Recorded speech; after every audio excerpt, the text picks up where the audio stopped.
Welcome to the Art of Equine Alchemy. I'm your host, Amber Leidick, horse trainer, healer, and mentor. This is a podcast where practical horsemanship meets personal evolution. Here, we're diving into what it means to truly connect with your horse, yourself, and the world around you.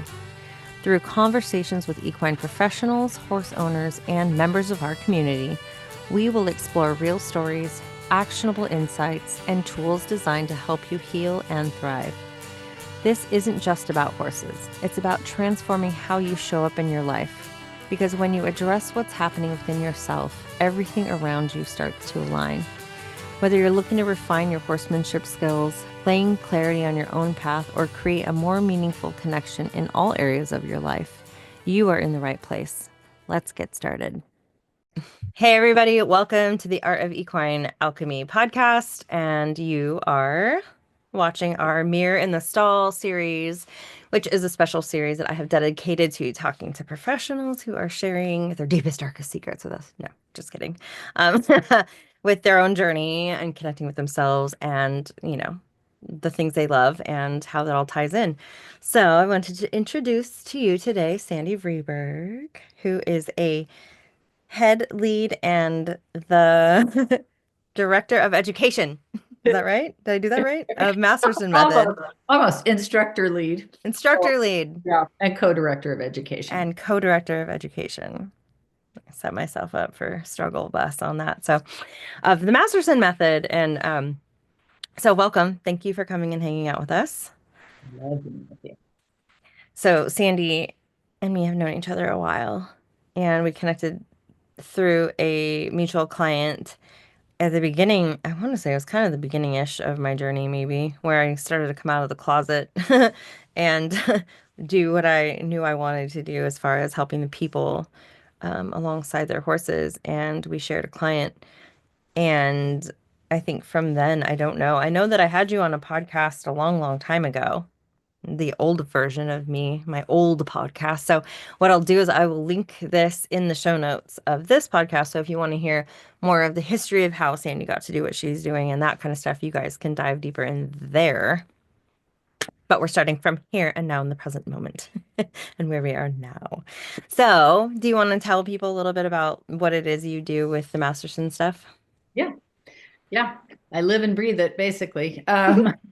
So I have my own practice. So I have a very beautiful full book of business of wonderful clients that I work with doing, if you don't know the Masterson Method, equine body work, working with the horse's nervous system to release tension. And it was designed as performance body work because that's what Jim Masterson was working in big show barns, jumping barns, hunter jumper barns. But the results are much larger than that regarding the horse feeling safer in his body, having immune support, cardiovascular support, and of course, better movement when you're releasing tension and muscle and fascial restriction. So that's part of my work is my clientele. But I don't know, it's actually a little bit, I would say it's almost 50-50, but the other part is I teach all of our courses, our advanced courses, our weekend courses. I teach the final certification course. There's just 3 of us in this country that do that because Jim has stopped. And I train new instructors. And I'm involved in our education program because we have a very in-depth education program, and I'm really proud of it. And we keep making it better and better, fatter and fatter with content, but we really want it non-intimidating and user-friendly to the person that's gathering all of this. So I'm pretty passionate about that. So that's what I do. So you're not busy at all. You spend a lot of time just relaxing. I just relax. And I do love what I do. And the good news is of it is balanced because when I'm disciplined to be balanced. And I've gotten better and better at that. I actually write in my schedule, no work. I'm insatiable. I love learning. When we finish, I've got a webinar to do on rehabbing the cervical spine. I'm always diving because I'm pretty fascinated. And the more I gather, the more I can bring to the table for clients and for horses.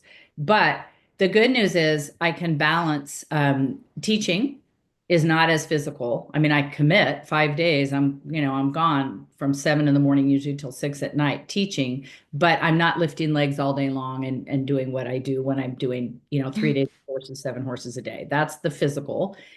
Um, and I'm trying not to do that anymore. I said I'll do 6. And then that year I broke my wrist. I said, okay, I'm going to do 5. And last year I forgot I said that. And I went back and then I go, oh, shoot, I forgot I was going to do 6 horses a day. But anyway, so the physical work is good for me. I make sure I'm really safe in my body when I do it. So I enjoy it.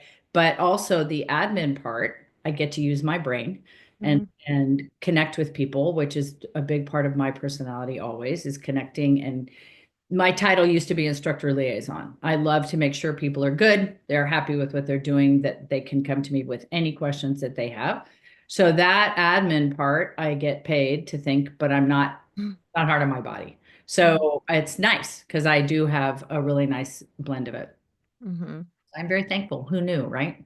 Who knew? Yeah, my favorite part about when you guys are here and you're teaching and working on the horses is that you dive so deeply into helping the people understand when they're learning to do this, for them to be able to separate what's going on for them, to be able to hold the space and to truly listen to what the horse is saying without sort of like a filter of what their own story about is what's going on for the horse.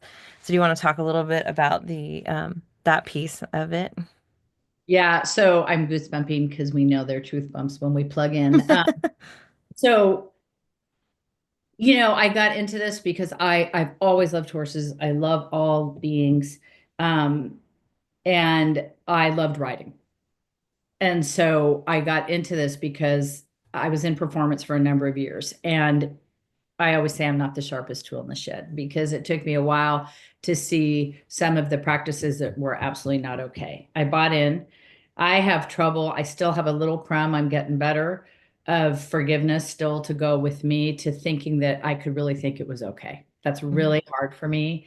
And some students and clients are like, God, you've been doing this for years and you work on so many horses. Why could you still feel badly? You didn't know. But I'm like, Mhm. yeah, but I should have known. I don't Mhm. get that I could buy into get it done, make it happen. That just doesn't go with my personality.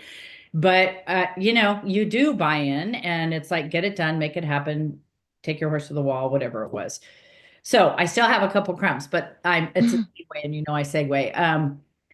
I read a great quote just like a couple months ago, and it's really helped me. And it's horses don't need us to feel badly for them to do well. Mhm. Okay. In walking in ever with that little clutch of I can't believe I bought into that isn't good for anybody, right? The Mhm. energy of that isn't good for anybody. So I'm believing that and letting those little bubbles go. But anyway, I finally saw that things I feel that were being asked were not okay. A lot of great people. I worked with great people. They were doing it the way they were trained, right? And all that. So no harm to people, but I saw what wasn't okay. And so I pulled my horse out of training and said, I'm going to be one of those people that I used to hire. I didn't know soft tissue work. I'd never known people did that. I only knew chiropractic. And I knew I didn't want to become a chiropractor just for different reasons. So anyway, I land on a magazine with the Masterson Method, the method the horse owner can do. So I practice it. I'm sold, jump into taking their courses. I'm in it. This is 2014 is when I certified. I'm in it because I love good movement. I love good health and all beings feeling good in their body. And that's how I got in.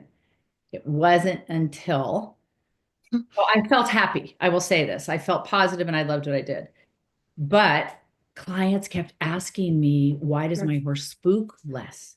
Mhm. What's going on?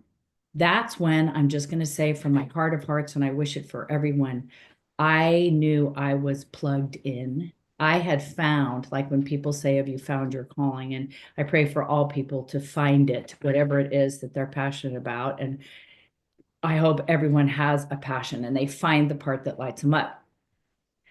It was that part. Oh my God, wait a minute. If they feel safer in their body, they feel safer in their world. That for me plugged me in because I had forgotten that when I was a little girl and I can see myself out in this certain field I'd play in, I would randomly do this prayer. Mhm. Please to the heavens, let everyone be okay. Please don't let anyone be being hurt right now. And if they are, please let them have the strength to get through it. Yes, I had some tough stuff when I was a kid, but I would swear that some of that's epigenetics. I'm Mm, Northern European, my family's Dutch and Norwegian, et cetera, but who knows who saw what took mhm, place in the wars. I don't know, but it's been very, very much a part of me since I was little. So that's right about when I met you, as I was diving down doing the Peter Levine. And because I thought, oh my God, this is why I'm here. Yes, I love good movement, but if those beings feel safer in their world, instead of jumping to flight, right, which horses do, they can be in what I say is my favorite nervous system, sympathetic arousal, safe enough to be curious, safe enough mm, to say, oh, let's see what that water is and sniff mhm, it instead of roll back and go. mhm. So that part, Ah, I love that. Safe enough to be curious. oh, that's the deal. Anyway, I That's really the like that. right. That's the place. Hmm. So, and little did I know it all flashed back when people kept asking me that, and I started diving down Peter Levine and how movement, right, released Hmm. tension, and I go, oh my God, Jim Masterson keeps it so simple. And what he, Hmm. I don't know, watch the horse will tell you. He keeps it so simple and it's pure and it's perfect. But of course, when you ask for movement in a relaxed state, you're rewriting that neuromuscular system. Whether horses see, and I don't think we'll ever be able to prove it, if they see the memory, if they carry it in a picture, if they remember, the barn door they ran into, and sheared their shoulder, I don't know. But of course, if you're releasing tension in a relaxed state, it's going to rewire that neuromuscular system, and that being no longer has to protect Hmm. that shoulder. Why wouldn't they feel safer in their nervous system? Especially a flight animal, as Steve Peters says, they don't have one predatory instinct. So, and I didn't know till this work, they often block their tension, right? So, and we do it too. Oh, I'm fine. I'm fine. Neck didn't turn, but I'm fine. Or whatever. They do the same thing. But when we come in and ask, how you doing? And stay absolutely grounded and quiet with zero intention. So my big circle back to your question is what happens with me when I teach and with students is the number one thing I focus on. And yes, we know I'm addicted to fascia, and I've done 5 now whole horse dissection courses because every time I come away with some new Oh, nuggets. I want to talk about that too. As soon as you got on the phone, I was like, we need to talk about the sections. But this phenom, they're just miraculous, and I'm sure we are as well. But the number one thing I work with, and the weekend I got to teach at your barn, I had a therapist who's a career therapist. She's around my age. And she looked at me. This is the beauty of this work. I got into it for horses and performance, but she looked at me and she goes, man, you reminded me of all of my training that I have forgotten Mhm. at the time with my clients. She stopped listening, Mhm. right? Mhm. So the number one thing that happens with me when I teach is you do have to walk in neutral, and we have to let go of all of the humanizing that we do with horses. Well, we did that because, or well, he's a this, and apply a name, or oh, I was told this. There's so much communication until you get into this work and learn how to be quiet. And as Jim will say, get out of your head to do this work. You literally can't come in even saying, and I just did a blog on this, which is on my website. You can't even come in saying, I just want to help you. That in Mhm. itself is laden. Mhm. It has to be, I just want to hear what you have to say, right? Everything I teach is exactly the same with human beings. Mhm. And so when I finish teaching, clients and students will say, I know I got into this for horses, but I feel like I just had a therapy session, whatever. And I'm not a therapist. That's not what I'm doing, but I'm bringing people's attention to, is there a brace anywhere in your body? What are you thinking? Please be just honest and sincere. You can't come in with a plan. Everybody thinks they're not good enough. Number one thing they think, and Carla Bachmueller said that at that Journey On Summit we went to, and that was Mhm. one of the most beautiful, it got me about human beings, is everyone thinks they're not good enough. She said it's the number one thing she sees in her dressage lesson. It's the number one thing I see when I teach people, which comes back to my passion is loving to teach people they are safe, that they are safe to learn. with me, with any assistant I have, this is a safe place to learn and to embrace that you will wobble, and being, I would like to say, a past perfectionist. Because through Jim Masterson and through this work, man, have I learned to embrace the words I don't know. And I love them because I don't know. And saying I don't know, but these are the patterns I've seen, and teaching a student, of course, we don't know. We're asking, we're following what the horse tells us. Yes, I would be like a blink. We search for a blink. Yes, there's truth to the blink all day long. There's so many little communication things the horse says. If we get out of, am I good enough? Can I do this? Will people think I look awkward? I don't know what I'm doing. Every human being has the capability if they can truly get quiet and ground. And what happens with that is they find their little spirit. They all the time. We all have a spirit that has a right to exist and to be seen. And I think everyone has something. I pray. I'm blessed to have passion. I'll tell you that, Amber. And I thought everybody did. And someone I was raising my kids with, and I loved her. And of course, all the moms that knew if they were babysitting my kids, it meant because I was getting ready for a horse show. They know what I was doing if I needed extra hours on a Thursday or Friday. And when this woman said, Sandy, you're so lucky to have a passion. She's like, I like raising my kids, but I don't love it. I love it. She's like, I like my garden, but I don't love it. And it went on and on. And I drove away going, it never occurred to me that people wouldn't have something burning inside they wanted to do, because I couldn't wait to get to the horse, or I couldn't wait, whatever it was I was doing. This work, people come to it for all kinds of reasons. They may already have, they may be a vet tech, they be a trainer, they want to bring this into their program, or they're looking into working in rehab or rescue, or they just know they need something and they've always loved horses. What happens is you get to find out that you get to be you and you get to be quiet. And whatever you're thinking, if it's intuitive, is correct, right? Versus manufactured thought.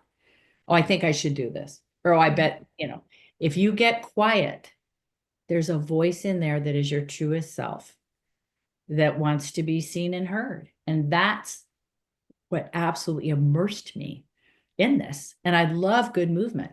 And I quit performance then, just like you did. I quit once I pulled my horse out.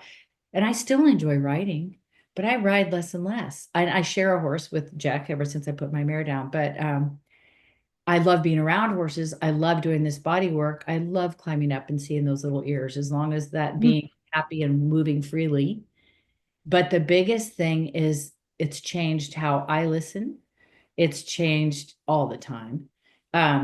How you walk into a doctor's office that may be a little intense and you can feel the energy, and just go into neutral and, send love. That most people are little, doctor's offices aren't fun places, right? And so having the awareness to not join up in it, but wow, that person must be under pressure today. Same as you have to walk in, the horse is jumpy, asking yourself, is that the energy I'm bringing in? The awareness that comes in all the time is amazing.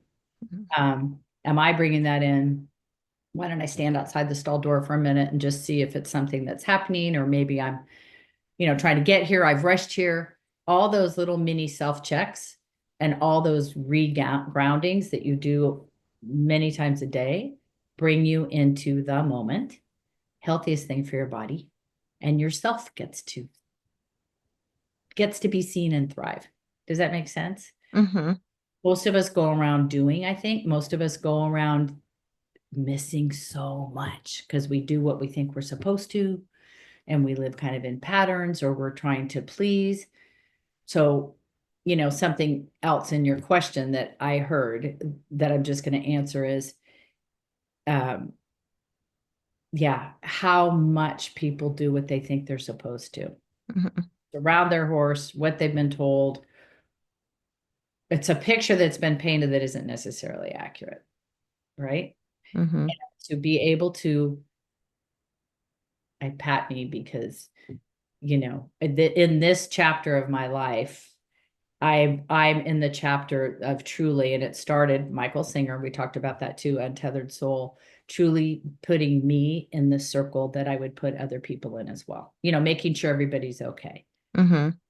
She gets to also, am I being true to myself?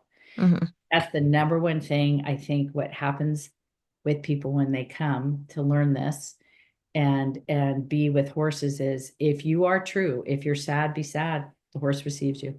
Mm-hmm. Worried, calm down, breathe outside the stall, take a little minute. Worry is genuine. If you're afraid and tell yourself you shouldn't be, the horse is going to be like, see you later. I think then I think we must look like aliens when we do whatever you are. I don't want a part of it, right? If Mm-hmm. your ego's huge and you want to prove to the world you're good at this, they're going to let you know that that's not the case. Mm-hmm. Right? But if you are truly, I just want to see what you have to say, or I don't know Mm-hmm. what you're doing, that's okay because you're genuine in your thought. Mm-hmm. That's when horses receive us because we're being true. Mm-hmm. So, Yeah, it feels like I think a lot of people can resonate with being around somebody who is saying that they're something that they're not. Like you can feel it so strongly, even if you're not that sensitive.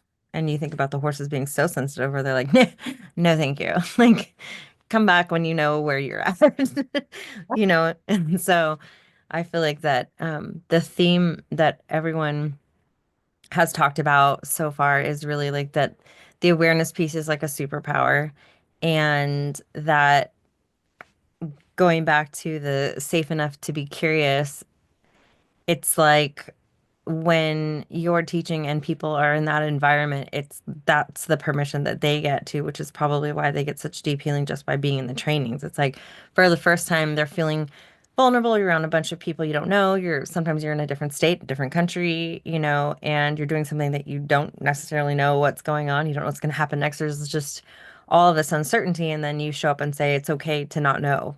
mhm. And what do you need right now? Steffi and I just talked about on the last call where that question of, what do you need? Like oftentimes people don't get that asked to them, and they don't ask themselves it, like, what do I need right now? And it can be this question that's like kind of mind blowing if you've never had anyone ask that to you. Like, what do you need? Like, oh, I have no idea actually. Right. So, mm-hmm, 100%. And we tend to knee jerk. I'm fine. mm-hmm, That yeah, question. And that's the fine line. And it's identical with the horse. Horses that have not been asked, mm-hmm, sometimes those are my shortest session because mm, they're not used to it. And they find out I'm listening and I saw that blink or I felt a muscle tense. And so I softened. mm-hmm, And sometimes they can go a whole session the first time, but sometimes they start to unwind and they're like, oh, wait a minute. mm-hmm, Because you have to be safe enough to be vulnerable, right? You have to be safe enough to be curious, which is so fabulous to me.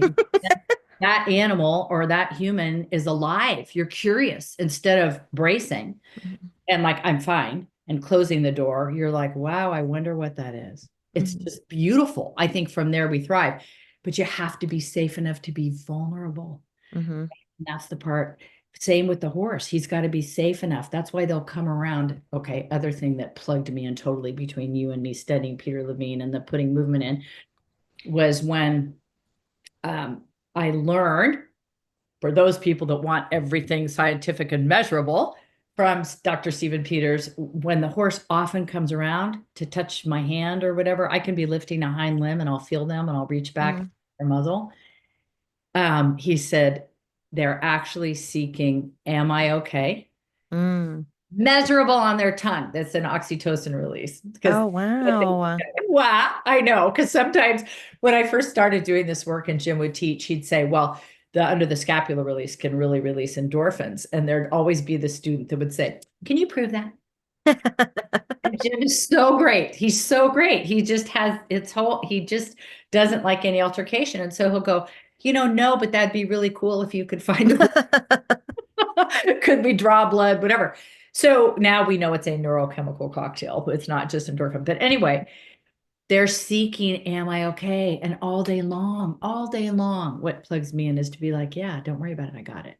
Mm-hmm. That's what they're saying. We're saying. And that's what in life with human beings to say, don't worry about it. No one's judging you. Do you know what I mean? Let's figure this out together or just experiment. That's scary for people. I've had students that go, I don't like that it's an experiment. They want A plus B plus Mm-hmm. like this is working with horses. There's never an always. I have patterns, but there's never an always. And really that's if we could live our lives like that, Mm-hmm. right? Like There's never and always. you never and always start your day with I should today. be writing all these down, I feel like on a wall somewhere or something. You know what you just took me to? I am so close. Well, you know this because of that phenomenal movement meditation you did with my maternal grandmother. I Mhm. adored her. And right now she's like Sandy, not again, because I talk about yeah, I love her so much. She was salt of the earth from the Midwest, but she had a saying for everything. Mhm. So when there was mayhem in my family, there's 5 kids, right? And mayhem could be, Jan will get out of the bathroom, I'm gonna get ready for a date, whatever it was. And I would look at Grandma O and I would say, okay, Grandma O, what would you have to say? Because she'd have a saying for everything, which would tell me this has all been done before, Mhm. right? Yeah. It's all been done. Well, now when you said that, I could just see myself, oh my God, as I get older. And she'd have them also in those iron trivets, the people used to have years ago that it would have bless this house, little sayings, Mhm. forged in iron. And I'm like, oh my God, I could just see me. There's never an always being that grandma. There's never an always safe enough to be curious, blah, blah, because I have my favorite little sayings. But and there's such a difference again with the human coming into the stall with the horse of just saying, I don't know, let's see how this goes. And um, being okay to watch and let it unravel and go where if I see a horse just slightly look at his right hip and I'm on the left shoulder, I saw it. I didn't plan it. My hand's Mhm. going to, right? You're going to connect. Mhm. That's staying in total neutrality and observing. Yet here's the hard part until you get it is even in your observing, it cannot, Mhm. it can't even be, I want to see what you do. Mhm. It has to be, let's just see, right? Everything in life for us, I think, is better for our beings to thrive if we could go in really okay with let's just see and know that we're okay. Do you know what I mean? Mhm. And when you find yourself, these are some of the changes that have happened through this evolution by this fabulous, I do believe there are no mistakes. That when I jumped into this, I also at the same time walked out of 32-year marriage. I mean, things were good in a lot of ways, but not in others. And I knew I needed to, the light was coming through the door on the timing when I could go. And at the same time, I find the magazine Masterson Method, the method the horse owner can do. Why did that show up in my mailbox? And my son was graduating from college, my daughter was going in. So I knew I got to now, and I loved raising my kids and being an at-home mom. I taught writing, I tutored French, but I knew I was going to dive into something. The fact that that magazine, and Mhm. I have that, a friend saved it for me for 20 Oh, good. I was gonna say, I hope you have that magazine. gas horse and rider in my mailbox, the Masterson Method, right when I'm like, I don't know, I want to do something with horses. I can do this now more full time. I probably wouldn't have even noticed the article. I mean, if it was a year prior. That happens. I go through the divorce. I move here. I land in the barn with Jack Ballou. I tell her that I'm practicing the Masterson method and I needed horses to practice. And her response is, oh my God, I love Jim Masterson. We share the same publisher. I meet you. I knew Aptos because I knew the beach. We rented beach Mhm. house. I'm in this beautiful green bowl of horses that I didn't even know about because I Mhm. always took my exit but went to the beach. I never farther. So this is my truth of I landed in Oz. I'm like Dorothy, who it was the world was like, are you ready, Sandy? I was Mhm. ready to be vulnerable. I didn't know where I was going, but I knew that I needed to pursue something that would feed my heart and soul. So, I mean, does it always come out that beautiful? I believe so for people. I mean, has it been easy? No. Was Mhm. it straight up? No. But this process of going, I know that what I'm doing isn't feeding me, if it, for whoever's living their life in something that doesn't feel good or true, you got to put your toe in the water. And I used to hate that. I would call it the swinging bridge. I'd hate it. Mhm. Hated swinging bridges as a little girl. They scared me to death. And the only way I got across was on my butt with holding. I looked down, my mom looked teeny, and all these kids are running and screaming. And I was like, I had no faith. The thing wasn't going to go, really. So I sat on my behind and held on and got across.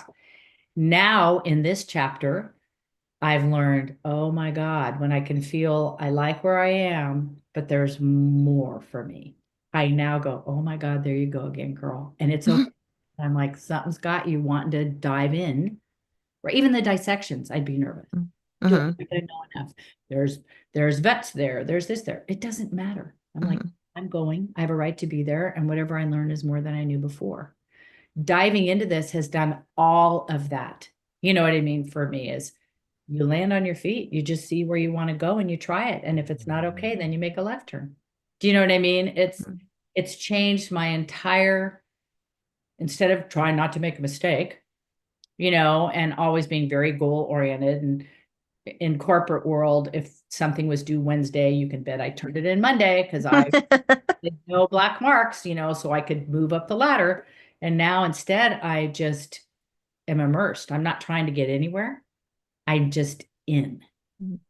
It's so healthy, Mhm. and that's what I pray for everybody is to be safe in where you are. When you're sad, you're sad. When you're happy, it's joyful, but to be okay. And again, with horses, if that's all of your audience is, it's the same. They're the same to me as Mhm. it's, they want to feel safe. Number one, again, from Stephen Peters, their number one thing is, am I safe in my, how do I fit in my herd? Mhm. We're the same. Am I safe? Right. And then from there, if you're safe and you know how you fit in, you can thrive. Mhm. Same. I think all beings are the same, right? And want to connect and want to be listened to. Mhm. You know, Yeah.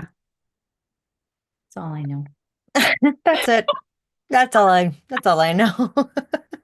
It's a gas. I love it. And I love diving into rabbit holes and learning. And I will tell students too, never be intimidated when they hear that I that I've done 5. These dissections are miraculous. And I'll just Mhm. tell you one quick funny story is my first dissection. A colleague who's now become an osteopath, she saw that I was just in awe of what I was learning. And she goes, oh, is this your first dissection? Mhm. I was like, who does more than one? I was like, well, every few years I'm like, "Ah, I got to get back. So, because they are beautiful. And the bottom line is absolutely everything is connected. Everything. We are equally miraculous. Mhm. In fact, I've got another person for you to follow. I dive down. I'll send it to you. This naturopath, she does beautiful quantum biology, beautiful Mhm. on the Oh, body that sounds fun. connectivity. And I listened once. She's had a 4-day set of lectures from people that were PhDs in cellular biology to chiropractors to all kinds of things. It's all the same, Amber. I mean, the Mhm. connectivity in our body and what they're saying, it's like reading Peter Levine with what we do with horses and humans. It's like the miracles keep going. But I'm addicted to fascia, putting movement in a relaxed state. The intelligence of the fascia is phenomenal. And that is something when I share what I've learned with students is never to intimidate. It's to tell them, in my opinion, how important they are. And Mhm. he comes in a stall with a horse and is ready to just listen and invite movement when that horse can receive it, or touch when that horse can receive it, is life changing. Mhm. And then the communication that can come from that to share with that owner is big because we're listening and we're in there for an hour and a half for a new session, an hour, just asking, helping release whatever. It's life changing for that being to be listened to and then to be able to carry that to that owner. In my, happy days, the world keeps getting better for horses when we stop seeing them the way we have been, and seeing them, truly seeing them, you Mhm. know, and also it ends up, I mean, how, if I love connecting with beings and knowing that maybe I've helped them feel safe, does that feed my soul? Yes, of course it does. And Mhm. like, oh, I'm wonderful. But instead of, wow, you know what I mean? That being didn't know me. And pretty soon that little being's coming around to check in with me. If it's like, yep, you get paid emotionally quite well in this work. So, So yeah. good. Yeah. Yeah. So obviously, your relationship with your career choice and the body of the horse and all of that is something that I was calling it kind of like the zone of genius, like the space where people are feeling this like deep call to go there and then they do. And in the last call, we sort of talked about, and you even sort of brought it up. There are people out there that don't have passion for anything, and that's crazy. Oh, Um, that they're kind of in this shutdown space where they haven't explored that. And everyone I'm talking to has the passion for something and has somewhere that's either was really challenging and they dove in and now it's turned into something that they're just like thriving with. And everyone has a space where they're like, and this is where my learning is right now. So do you have a place that you're like, and my lessons of this current moment are in this particular thing right now that you're sort of working through? do you mean an area of struggle for me? I Or mean, yeah, a place where you're like, oh, this is where my learning is actually taking place, like something that's kind of like challenging for you right now. Or I like to remind people that, like, even though you can be thriving in one, there can be learning in another, and all of it is okay. Like oh my finding God, balance. absolutely. It's funny. I just said that to my son yesterday. I said, everybody should take a lesson in something, right? That's new to them. Like, yes, this is my bowl I'm immersed in. Trust me, the more I know I don't know. And that's true. Mhm. The more I dive, that's why I get to be so safe to say, I don't know, but these are the Mm, things. Um, Yet, yes, I have I've got a lot of confidence in what I do because I have been doing it now for since 2014 professionally, and I have several thousand, sessions under my hand. So I'm confident in that. So to stretch, um, is to continually dive deeper, not trying to be a person who, yeah, just to keep my brain open to add learning to be okay with what I knew then. This is what I knew mm, then, and be okay to expand, mhm, is something that I always do. So, but I would have to say that's not uncomfortable for me anymore. It's like, this is what you do. You like to just keep diving and maybe be challenged mentally and trying to gather new information, is part of my world. I would just say personally, the challenge is, it never leaves you to try to be sure you are being authentic mm, and like, am I being, true to me wherever I go and what I do. And I didn't know I'd be single this long. I mean, that's mhm, a personal comment. I really didn't. I love partnership. I mhm, love giving. I am so blessed to have the two most phenomenal kids in the world. I'm very, very close with them, and thank God. But my challenge, I would say, is it makes me sad. That part makes mhm, me sad. I don't know what it looks like. I don't know if someone would come into my life. I've dated people, but it's tricky too because I am so passionate about my life mhm, world and I love my life and world mhm. that, I would say I have a fair amount of caution on that. Right. It is something Yeah. I struggle with. How much wouldn't I love to meet someone? And I was like, it'd be fun to have somebody say, "Hey, Sandy, do you want to go, while you work in Carmel, then we'll go to wine tasting and go for a hike and wine taste." Okay, that'd be fun. More than that, I don't know. but but so an area I struggle is just personally on that. Sometimes I'm Mhm, sad. Do you know what I mean? I didn't mhm, picture that. I love partnership and sharing, and mhm, I didn't picture that. However, with each evolution that I make personally, I feel that, oh, it's really good I hadn't met someone. Do you know what I'm mhm. saying? Because Yeah. I still feel I'm becoming more and more Sandy. Mhm, I'm and I'm safe to be her and not. I had a long arm on other oriented. That was I did see a therapist when I left my ex, and he had said, I love that you're other oriented, but he's like, let's just try to keep that arm a little closer to your body, and it's okay. So that part of me is still evolving, right? Mhm. To stop that habit of trying to do what would please that person faster Right. than I would listen Right. to me. Yeah. Yeah, it's Yeah. ongoing. That's an ongoing Yeah. thing. That's what Steffi and I just talked about actually, because she's been single for 2 years now. And I would think what resonates with a lot of people is the people pleasy thing. It feels like in this community, there's a lot of givers. And it's like, can you get to the place where you're not willing to sacrifice your own needs first? And even though it's such a weird balance because I was single for a year and a half, and it was the first time in my entire life I'd ever been single. And I got to the point where I was like, I actually don't know if I want to ever date anyone again because there's so much freedom in when you have been in relationship after relationship and maybe you have sort of abandoned yourself in some ways and others and done for others first. Like I know there's a lot of people that asked about like I have adult children now and now I'm married and maybe I don't want to be married and they, that transition of well there's this whole other life that you get to live after and maybe I don't want to have to think about anyone else. But to get to the point where it's like so okay and feeling good about that, it some people had also expressed, I actually feel weird about saying I would like to be in a relationship, which was sort of where I was at, where I don't need to be in a relationship. Like I can do all of this on my own.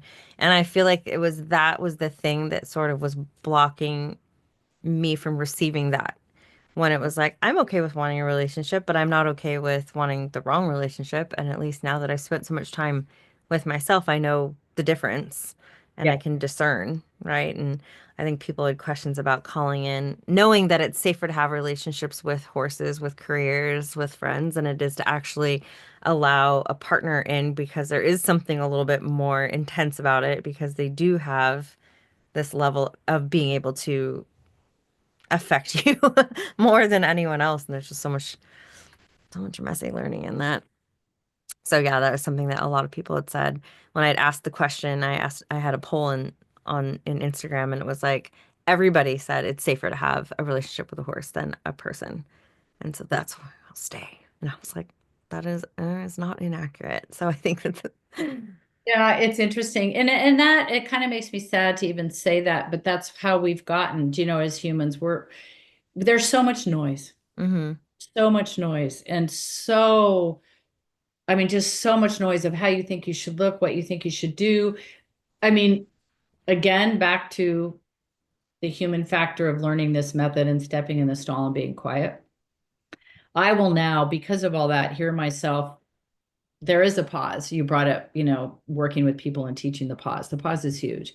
hmm Putting a pause in before you speak, because sometimes I will hear myself. I'll be like, so are you about to say that because uh, hmm you want people to laugh? You want people to think you're funny? You've been around me enough. I am quick-witted. I do He's love, funny. and I She's funny. do. I don't know. I have a goofy sense of humor and I always have, and I love people to relax and laugh. I mean, but so I'm not thinking, but there Mhm, are times when you're in a group situation and I will reflect. I'll be like, okay, you don't need to say that. I could have a mhm, thought. Are you wanting to say that mhm, because you sound intelligent?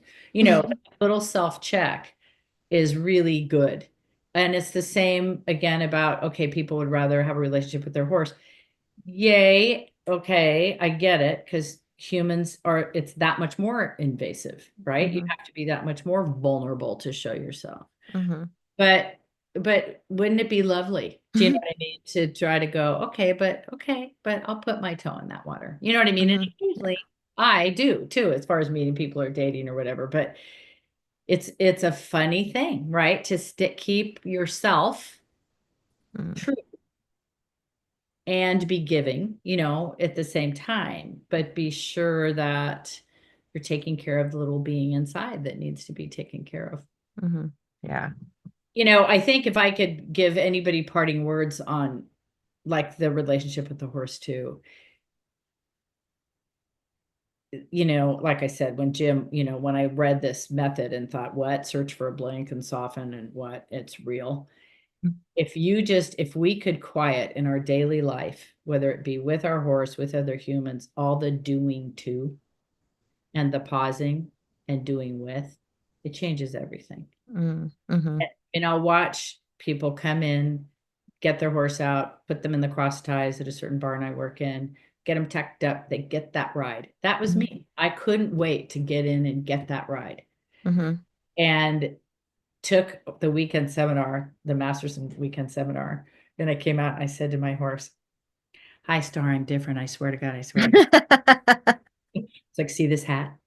I swear to God. I was now saying, how you doing? Instead of Yeah. getting that halter on and getting her out to get that ride I got the before, right? And then take it farther. That's kind of how we often are with human beings, but with our horses too. You come in, you do, oh, yeah, we had a good ride. You had a good ride, maybe. You felt like you got what you were asking for. So hopefully the horse was in that with you. Mm-hmm. I mean, but if we slow down and pause on what it is we would like from that being, because really it's what it is. People want, you had a client who's now moved that I would watch her speed in to get to that horse. And her saying would be, this is my happy place. This is my happy place.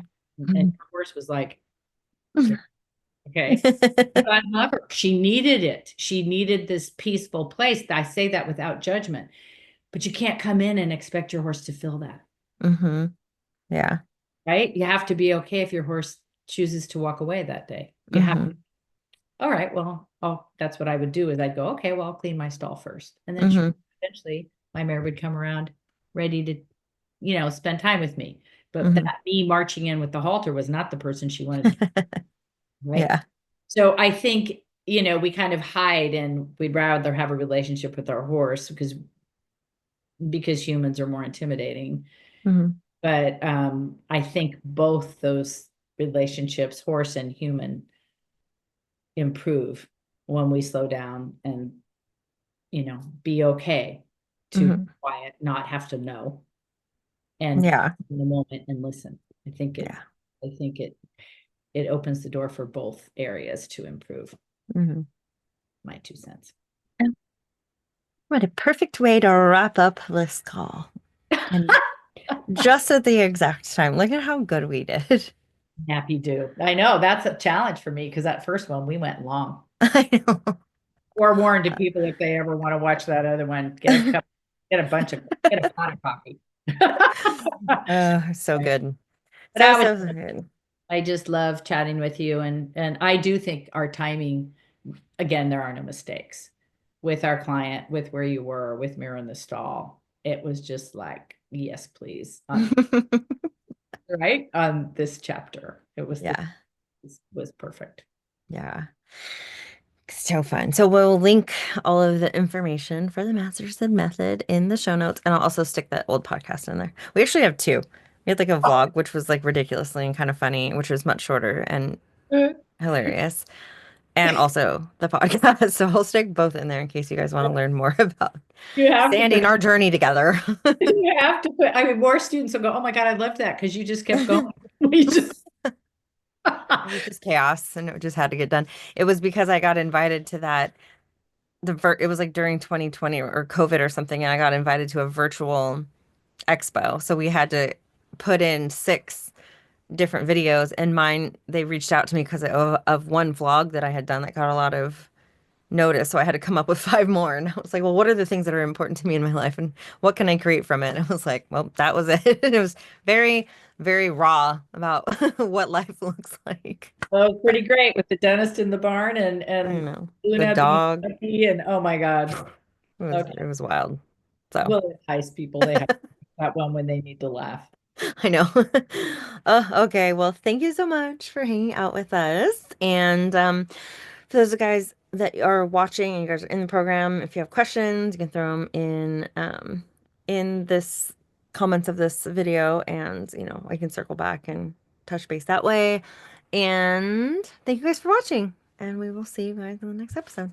Thank you, Amber. Bye. Bye.